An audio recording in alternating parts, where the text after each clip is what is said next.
Hey guys, welcome back to a new episode of Gunpla TV. We are on episode number 341, and it has been a few weeks since we were last in here in the studio to record one of these episodes. And why is that, Dave? Because Bandai has nothing. Yeah, the last 2 weeks there was absolutely really just nothing new came in stock. Actually, there was a couple of Danball, the LBX Danball Senki kits. Those two actually came in, but not enough really to do a full-on episode. But that's okay because I had two Haropla kits to review in the meantime. We had that the dinosaur, the Zoid kit that I did, and then there was also the one from that game, which I don't remember the name now off the top of my head. Oh gosh, I'm horrible at remembering stuff. But yeah, if you've missed those two reviews, go back and take a look at our channel and find those two reviews and check them out. But this week we do have new stuff. So cool December is finally here, and usually December is a month that Bandai tends to release kind of a lot of stuff. Yeah, so there's even towards the end of the month the Figurized Labo. Yes, Figurized Labo. That's just one of many things coming in this month. Actually, next week is probably one of the kits that I'm looking forward to most for this month, and that's going to be the G40th Gundam, which unfortunately was a bit limited with the initial release. Hopefully we'll end up getting more later on, but I look forward to checking that one out because we had the 35th Gundam, we had the 30th, I believe, so the G40th is it's a very unique style, but we'll talk about that more next week. And then the week after that we have the Master Grade Barbatos. I'm also looking forward to that one. So I'm more looking forward to the stuff coming out later this month than this week. But this week we do have still have some interesting stuff. And let's start off with the biggest one here in the room. So we've had a release of the Real Grade NU Gundam before, which I unfortunately didn't get a chance to build. Scott took that. But now I do finally get a chance to build, although Scott already reviewed it, so I'm not going to go ahead and review the whole kit again. But we got, and this is, unfortunately, I do want to point out right away that this is, and they actually printed it right on the box, a nice little red thing. This is a limited edition. So as we are filming this episode right now, actually, currently it is in stock and ready to order. By the time this episode goes live on YouTube, I hope that is still the case. No, how many hours? I can't do maths. No, it goes up at 5. 6 hours or so. So it not shouldn't be too long. So hopefully the stock is not. There's not a whole lot of stock left of this guy, but I'm hopeful by the time you guys are watching, first watchers, then you've got a chance. That you can still be able to order. If you're watching this kind of a few days after, more than likely it will be gone. So apologies for those of you watching later, but this looks quite cool. So what exactly is new with this kit? Why did they release this edition? And that is because this is called the NU Gundam Fin Funnel Effect Set. So of course the funnels were in the original kit, but the effect parts were not. And I actually went ahead and since I have a chance to build this kit, this actually just came in yesterday. We're filming this the day after that we got it, so I didn't have a chance to build the entire kit, but I just built all the new effect parts. I can't really reach down there without knocking everything out. Actually, Dave, maybe let's take a quick look at them over there. Okay. So let's take a quick look at these effect parts, and we'll be back. All right, so here let's take a closer look up at the NU Gundam Fin Funnel Effect Set, which comes with that limited edition kit. So as you can see, this comes with the newer Action Base 4 and 5, I believe they were called. You get, actually, I think 4 was the one with the 3 bases. So you get 3 different of these bases, and they'll clip together here with little clips on the bottom. Whoops, I'm knocking my effect parts out there. I really like the clear ones. Woo!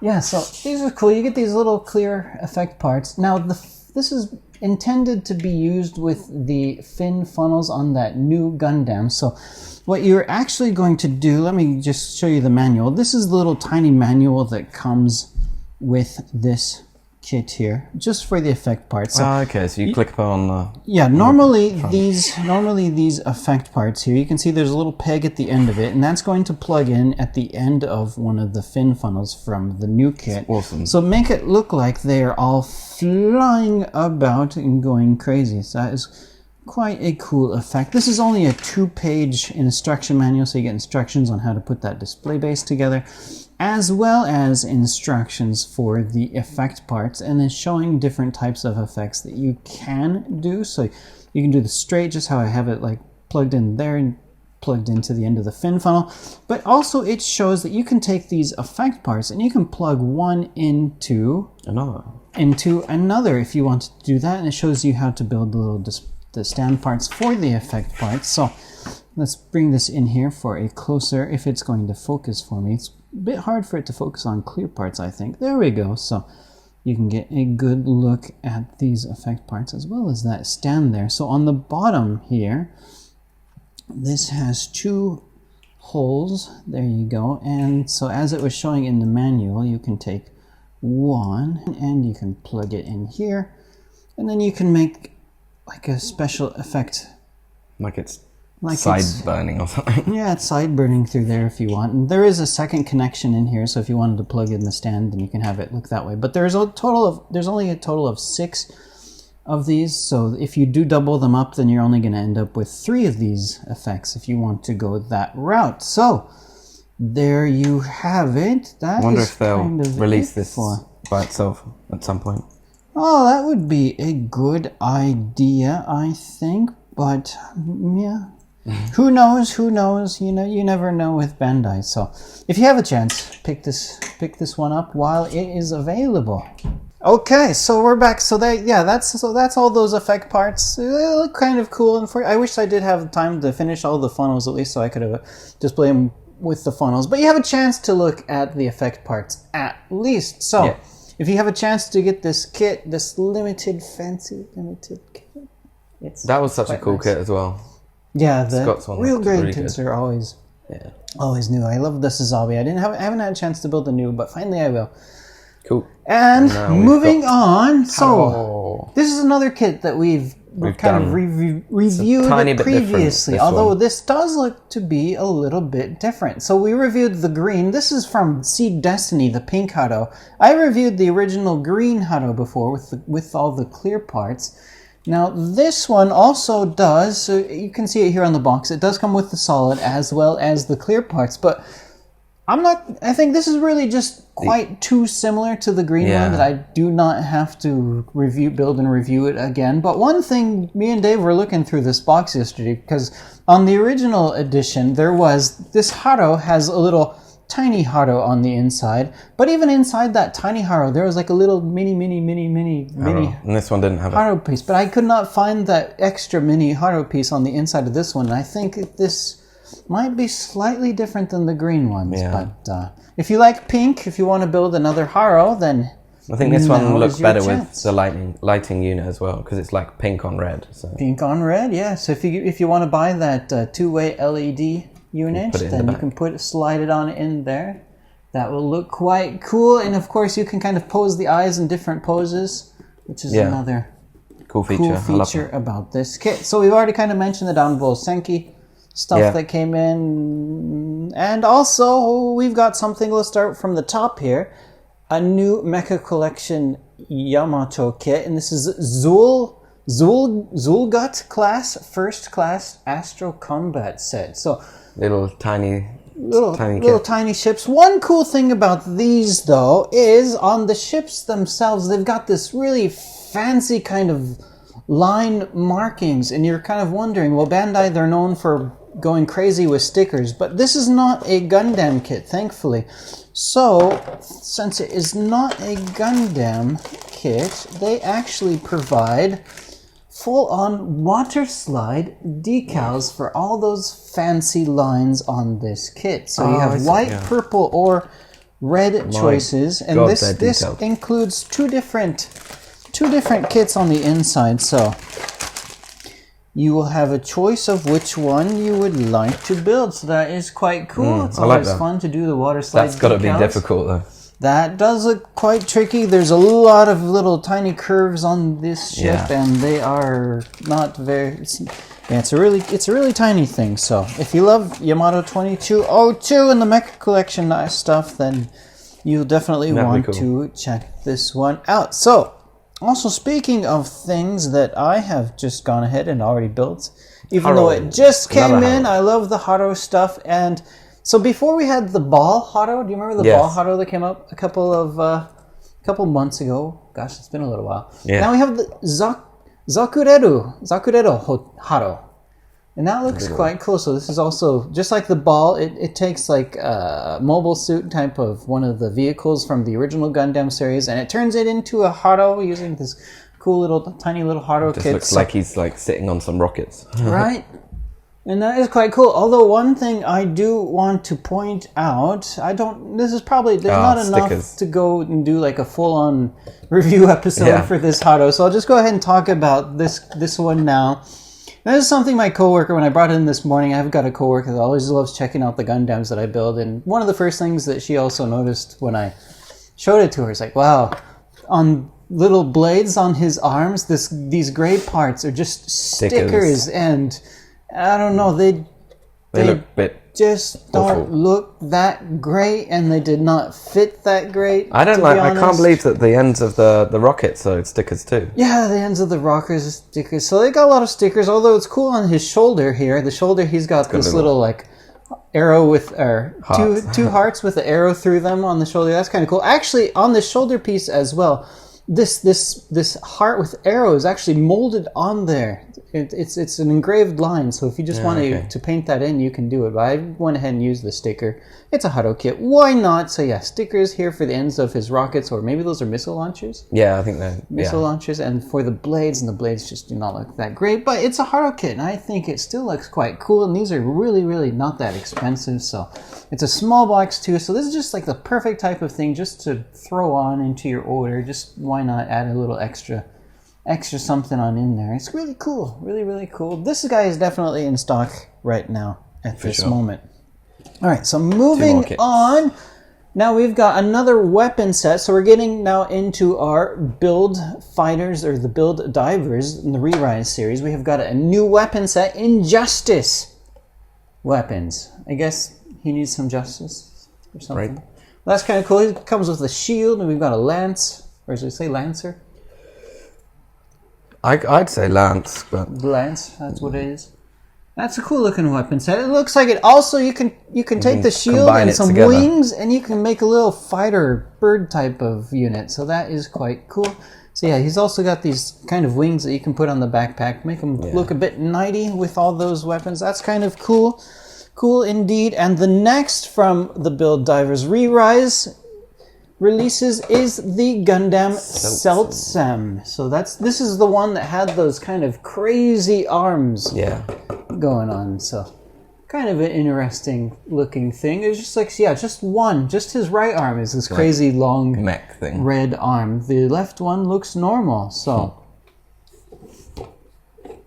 quite interesting, I have to say. Okay, so I think that is about it then for all of our new releases this week. We'll have more next week, the G40, which I'm looking forward to. Is it time for comments? Dave's already got the paper. He's ready to go. This first one's interesting. Mecha Artist says, I would like to know HLJ's policy on green issues, and if you can reduce packaging if requested. I don't mind if my boxes are crushed flat or parts are off the runners. I can cope with that, but not without a planet. Okay, so yes, all right. So how eco-friendly is HLJ? Unfortunately, what you are asking for here is just not possible with our current system.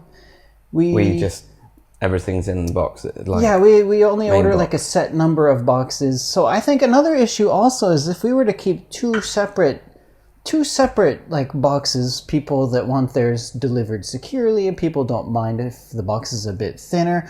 But then we're ordering two different sets of boxes. So I'm wondering if that is really going to help save on waste. If instead of just having one constant set of boxes, if we're getting two deliveries with two different sets of boxes, you're going to have a separate truck deliver those other boxes. That's going to waste more fuel. I just have to wonder. I don't think because I think most of our boxes are from recycled paper. Yeah, I don't think they're that. I don't. It's just the normal corrugated cardboard. So. Just normal corrugated. So unfortunately, that is not. I don't think we don't have the system set up that is just not going to be possible. Although I do want to point out that here at HLJ, our warehouse, which I mean for Japan, I mean I'm from America, and an American warehouse is. This looks like a toy warehouse compared to like an American warehouse. But even though here in Japan, this is actually quite a good sized warehouse, I would have to say. Yeah. For Japan, not for America. It would be like a corner of a warehouse in America. But the whole building, the whole top of this building is lined with solar panels. So this building is quite a green building. We generate more electricity than we actually use. So as far as that goes, we are quite green friendly, as well as, I'm not going to say who, but a number of our employees also drive electric cars, which are then charged at work. So Tesla, fancy Teslas. I won't say who. It's a quite a nice car. I love that acceleration. Woohoo! I've never been in one. You've never been in one? You've never gotten to ride in it? Nope. Oh, man. Yeah, speaking of Tesla, that Cybertruck, that was something else that was revealed. We're gonna get a While fleet of we them were for gone HLJ, here, right? that Cybertruck, I mean, I used to work in the automotive industry myself, so I still kind of keep tabs on that industry. But when I saw that reveal and I saw it roll up on the stage, I was like, wow. I mean, personally, I thought it was a joke. Personally, I love it. I love that style. I love that 80s boxy kind of style. I've owned a total of 3 AW11 MR2s, which is the 1980s mid-engine Toyota sports car, and that had the same kind of really angular body style to it. Plus it's stainless steel, this Tesla Cybertruck, so you get that kind of DeLorean vibe to it. So that was quite exciting. I would love, and it's not that expensive. I think the starting price was $39,000 US. So actually that's not quite too bad. That's not too bad. But unfortunately here in Japan, I think it's just going to be a bit large. For the roads, for the roads here, because you get some roads that are actually meant to be two-way, but it's barely enough to fit two small cars. I mean, around here it's all like that. Yeah, so I would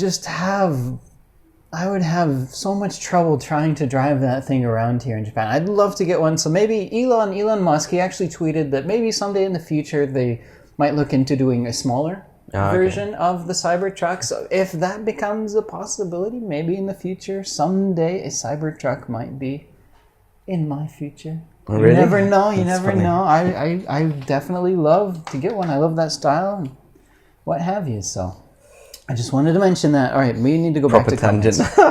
Okay, next one. Ratchet Fan 321. Okay, do you feel like putting on top coat is needed on the high-res God Gundam?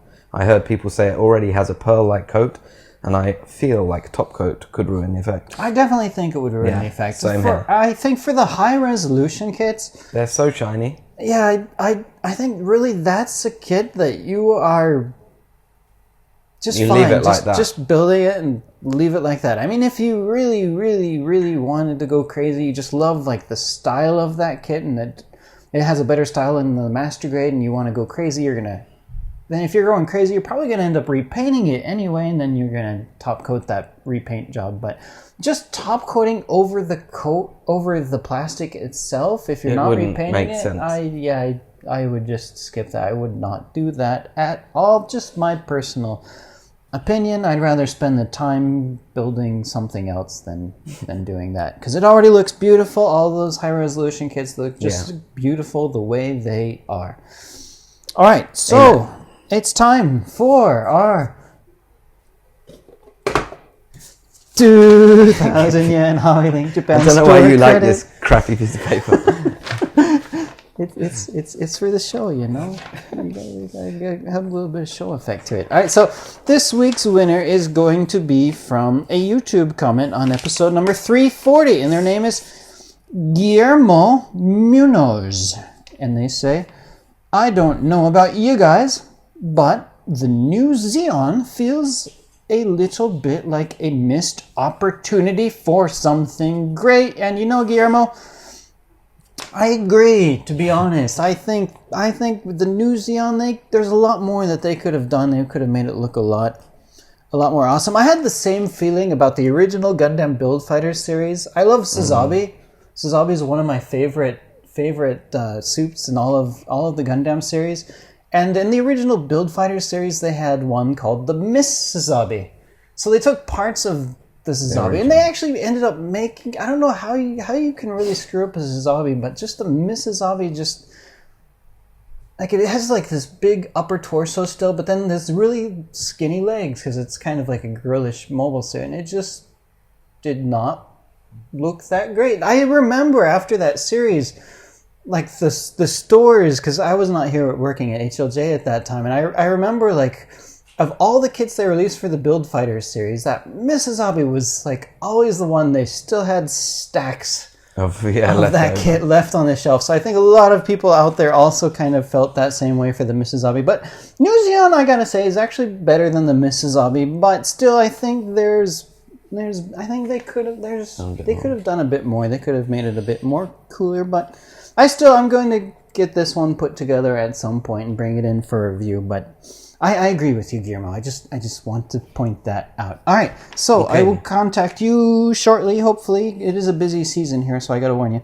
Shortly here to get you that prize credit. All right, so if you guys would also like to win 2,000 yen HobbyLink Japan store credit, all you need to do is go to episode number 341, Gunpla TV on YouTube, post a comment, or on hobbylink.tv, find episode 341 and post a comment, or any of the reviews that go up after this episode. So yeah, speaking of reviews, I finally got the Earth 3 Gundam as well as its two other siblings, the red and the green ones. All three of those kits are built, as well as the V2 weapon set. So combine them into a single review. Yeah, we're going to combine all three of those guys into a single review. Hopefully we'll have time to get that up before the next Gunpla TV next episode. Sure. As well as there's another guy that's still waiting to be reviewed here, and this is the Death Army. He's been put together. He's been waiting for a while. He's like, review me, please. I've been waiting. Oh, you shut up. All right, so enough craziness for today. That's going to end it for today's episode, and we will see you all again next week with the G40th Gundam. Woo. So everybody have a great week, and we'll see you later.